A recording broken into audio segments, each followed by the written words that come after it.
అమెరికాలోని వాషింగ్టన్లో ఘోర ప్రమాదం చోటు చేసుకుంది. రీగన్ నేషనల్ ఎయిర్పోర్ట్లో హెలికాప్టర్ ల్యాండ్ అవుతుండగా పీఎస్ఏ ఎయిర్ లైన్స్ కు చెందిన చిన్న విమానం గాల్లో ఉండగానే మిలిటరీ హెలికాప్టర్ను ఢీకొన్నాయి. దీంతో ఆ రెండు పక్కనే ఉన్న పోటోమాక్ నదిలో కుప్పకూలిపోయాయి.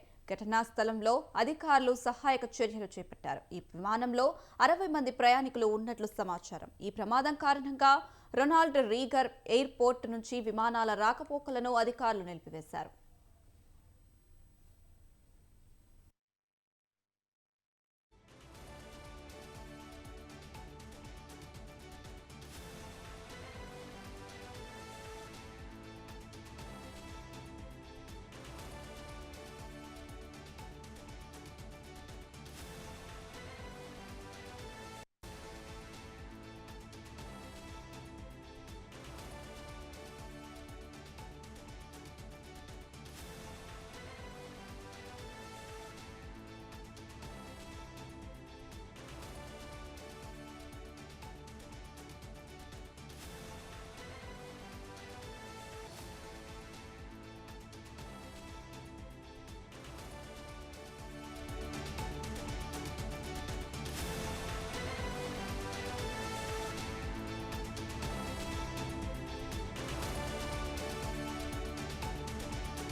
అమెరికాలోని వాషింగ్టన్లో ఘోర ప్రమాదం చోటు చేసుకుంది. రీగన్ నేషనల్ ఎయిర్పోర్ట్లో హెలికాప్టర్ ల్యాండ్ అవుతుండగా పీఎస్ఏ ఎయిర్ లైన్స్ కు చెందిన చిన్న విమానం గాల్లోనే ఉండగానే మిలిటరీ హెలికాప్టర్ను ఢీకొన్నాయి. దీంతో ఆ రెండు పక్కనే ఉన్న పోటోమాక్ నదిలో పడిపోయాయి.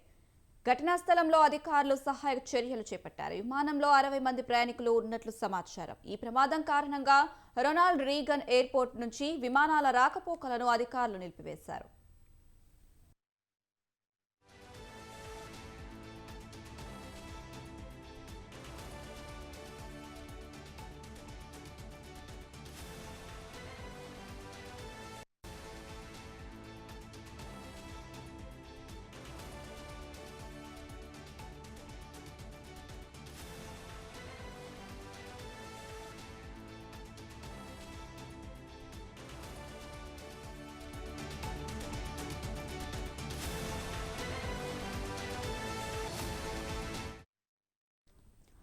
అమెరికాలోని వాషింగ్టన్లో ఘోర ప్రమాదం చోటు చేసుకుంది. రీగన్ నేషనల్ ఎయిర్పోర్ట్లో హెలికాప్టర్ ల్యాండ్ అవుతుండగా పీఎస్ఏ ఎయిర్ లైన్స్ కు చెందిన చిన్న విమానం గాల్లో ఉండగానే మిలిటరీ హెలికాప్టర్ను ఢీకొన్నాయి. దీంతో ఆ రెండు పక్కనే ఉన్న పోటోమాక్ నదిలో కుప్పకూలాయి. ఘటనా స్థలంలో అధికారులు సహాయ చర్యలు చేపట్టారు. ఈ విమానంలో 60 మంది ప్రయాణికులు ఉన్నట్లు సమాచారం. ఈ ప్రమాదం కారణంగా రొనాల్డ్ రీగన్ ఎయిర్పోర్ట్ నుంచి విమానాల రాకపోకలను అధికారులు నిలిపివేశారు.